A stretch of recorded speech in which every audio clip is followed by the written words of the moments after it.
Some insight about the law profession.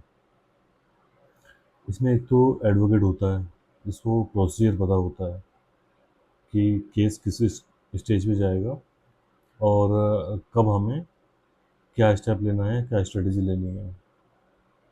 But जो Clement होता है या जो कंप्लेनेंट होता है, बहुत हिम्मत चाहिए होती है उसको, बहुत पेशेंस चाहिए होती है उसको। क्योंकि कई बार क्या होता है आपको पता नहीं होता, आप किसी पॉइंट पे केस लड़ रहे होते हो और आपको ये नहीं पता होता कि वो पॉइंट क्या प्रूव होगा लास्ट में जा कर के। आपको लग रहा होता है कि हाँ ये पॉइंट तो वैलिड है एज ए लेमैन और एज ए कॉमन मैन।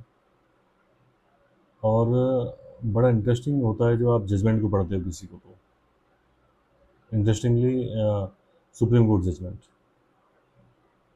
जहाँ पर एक जजमेंट नहीं होता, वहाँ पर एक जजमेंट के पीछे लॉजिक होता है और इंटेंशन होता है। वो कहते हैं ना कि judgement should be speaking judgement और order should be speaking order. वो स्पीकिंग ऑर्डर होता है, मतलब आप उसको पढ़ के आप उसका लॉजिक समझ सकते हो कि what was the intention, what was the correct interpretation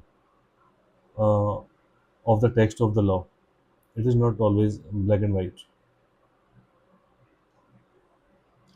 अभी रिसेंटली एक केस आया है सुप्रीम कोर्ट में। It is related to the rent control act basically.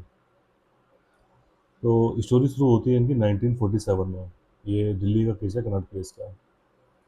यहाँ पर एक लैंडलॉर्ड होते हैं, इन्होंने अपना कुछ प्रीमाइसेस होता है यहाँ पर, ये एक बैंक को रेंट पे दिया होता है।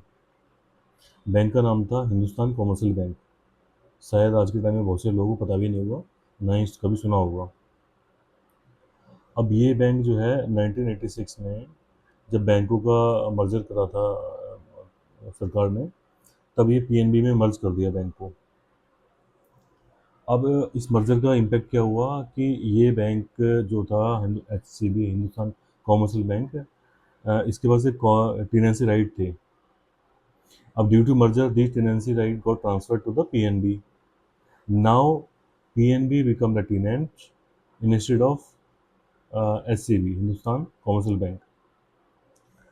अब इस मुद्दे पर क्या हुआ, जो लैंडलॉर्ड है उसको इसको इविक्शन करना था, इसको इसको हटाना था कि बिना उसके कंसेंट के ये कैसे राइट ट्रांसफ़र हो गया। एक्चुअली रेंट कंट्रोल एक्ट का सेक्शन 14 कहता है कि जब एक टेनेंसी एग्रीमेंट होता है हमारे लैंडलॉर्ड और टेनेंट के बीच में, तो टेनेंट जो होता है that can not sublet the property और transfer the tenancy right to any other person in any condition. There is no exception of merger. जब ये केस इसने गया तो ये केस गया आपका रेंट कंट्रोलर के पास, और रेंट कंट्रोलर ने जो जजमेंट दिया वो बैंक के फेवर में दिया, मतलब कि इविक्शन नहीं करेगा बैंक। अब इसके अगेंस्ट में लैंडलॉर्ड ने जो है अपील करा इसको, अपेलेट में डाला रेंट कंट्रोल में इसमें इन 2001। ये केस पहला डाला 95 में, उसके बाद उसके अगेंस्ट में अपील करी 2001 में।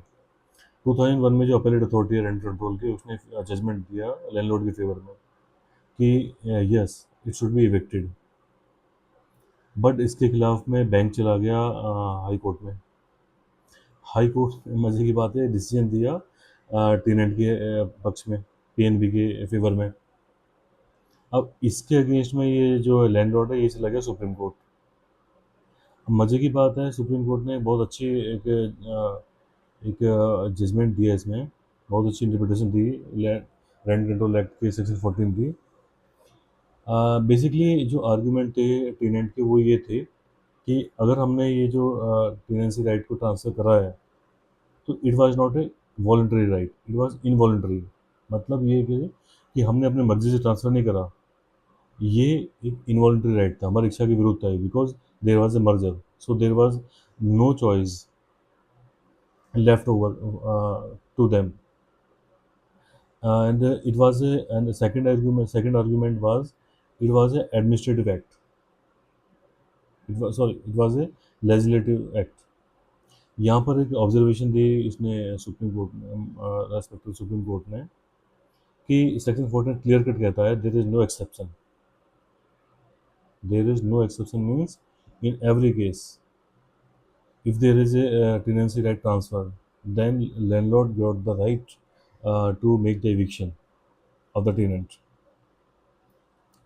एक तो ये ग्राउंड क्लियर करा। सेकंड ग्राउंड पे क्या हुआ, जब इन्होंने कहा कि it was a legislative act, तो यहाँ पर ऑब्जर्वेशन दिया, no, it was an administrative act. An administrative act can not override over the legislation.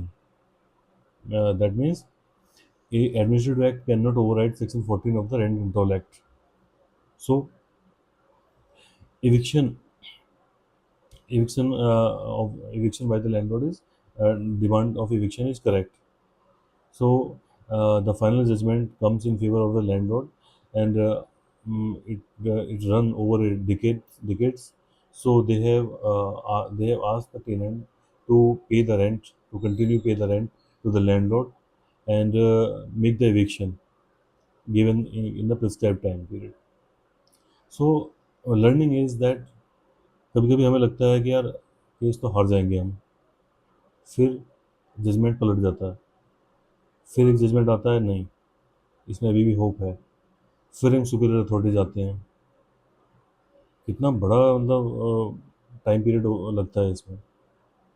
ये तो बहुत हिम्मत की बात है कि किसी बंदे को इतना लंबा केस लड़ना, पूरी लाइफ निकल जाती होगी इसको तो करके। But this is also a very discouraging process.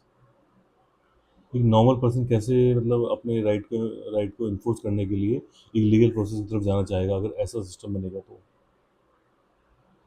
They will definitely try to avoid such things and settle the matter by paying money or out of the court settlement.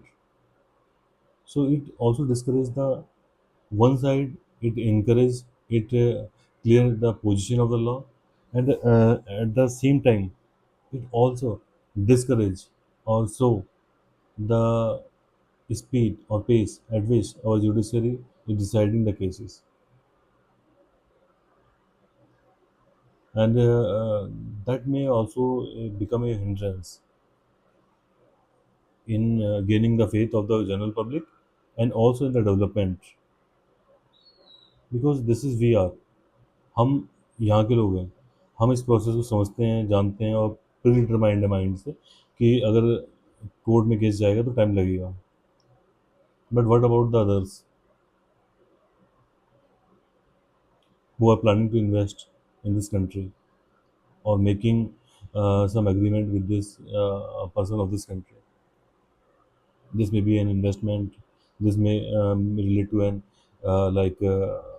tenancy, like they want to set up a plant or a business here.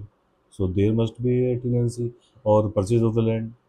If this long time will take to decide the position of the law, so this is not a good picture